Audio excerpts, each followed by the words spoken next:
Urdu mentor میں خوش آمدید۔ ہم سب کہیں نہ کہیں ایک جھوٹ پر یقین کرتے ہیں، ایک ایسا جھوٹ جو ہماری صلاحیتوں کو بالکل خاموشی سے ختم کر دیتا ہے، ہمارے ارادوں کو مفلوج کر دیتا ہے اور ہمیں ایک ایسی زندگی گزارنے پر مجبور کرتا ہے جو ہماری اصل قابلیت سے بہت کم ہوتی ہے۔ آج ہم اسی جھوٹ کو بے نقاب کریں گے اور اس سے خود کو آزاد کرنے کا ایک فریم ورک سمجھیں گے۔ تو دنیا کا وہ سب سے خطرناک جھوٹ آخر ہے کیا؟ دیکھیے، یہ کوئی بہت پیچیدہ سازش نہیں ہے، یہ ایک بہت ہی سادہ فریب ہے جسے ہم تقریباً ہر روز خود کو اور دوسروں کو بھی سناتے ہیں۔ یہ وہ زہر ہے جو ہمارے خوابوں کی رگوں میں، آپ جانتے ہیں، آہستہ آہستہ اترتا ہے اور انہیں بے جان کر دیتا ہے۔ یہی جھوٹ لاکھوں لوگوں کو کامیابی کی دہلیز سے واپس موڑ دیتا ہے۔ اور وہ جھوٹ صرف ایک لفظ ہے، کل۔ جی ہاں، کل۔ یہ لفظ مواقع کا قبرستان ہے۔ یہاں وہ تمام عظیم خیالات، کاروبار اور بہتر زندگیاں دفن ہیں جنہیں ہم نے کل پر ٹال دیا تھا۔ سائیکالوجی میں اسے پریزنٹ بائس کہتے ہیں، مطلب حال کی جو فوری خوشی ہے اسے مستقبل کے بڑے انعام پر ترجیح دینا۔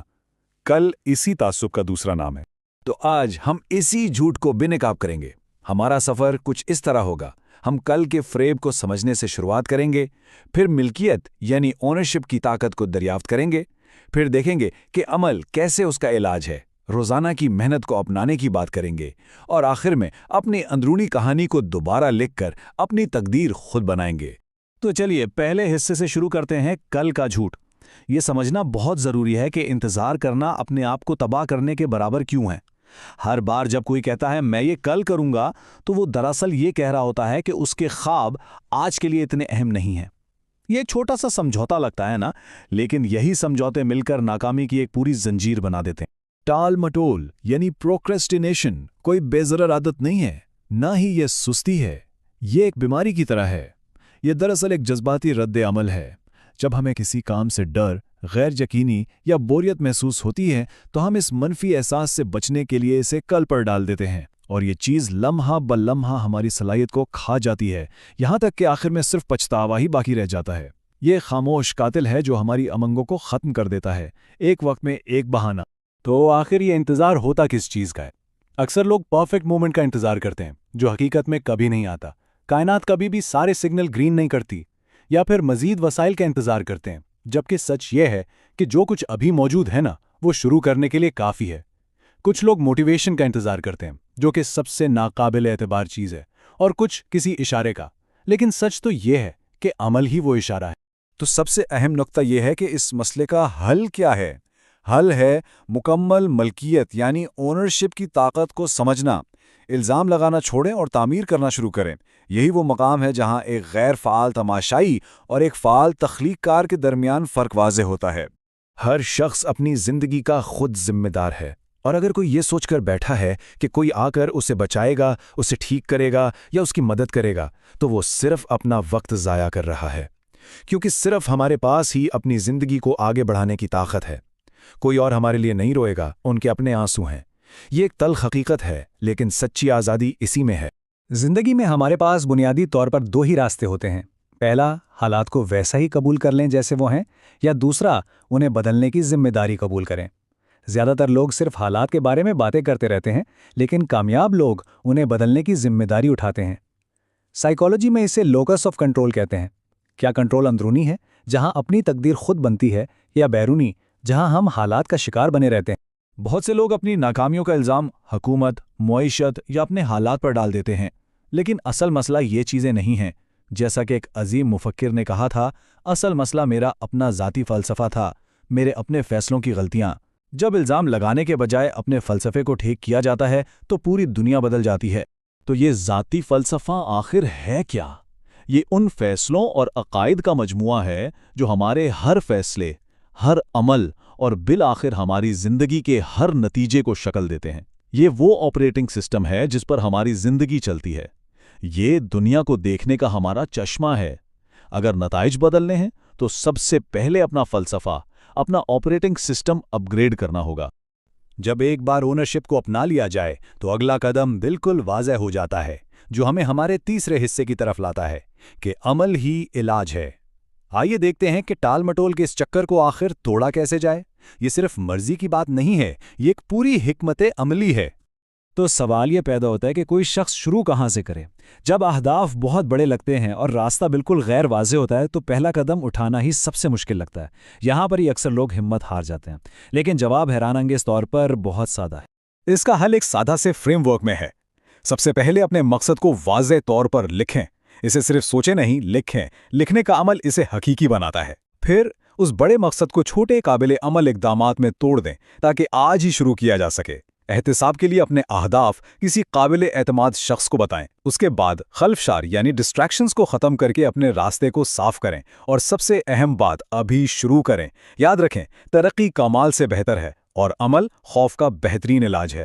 اچھا، ایک بار جب عمل شروع کر دیا تو اسے جاری رکھنے کے لیے ایندھن کہاں سے آتا ہے؟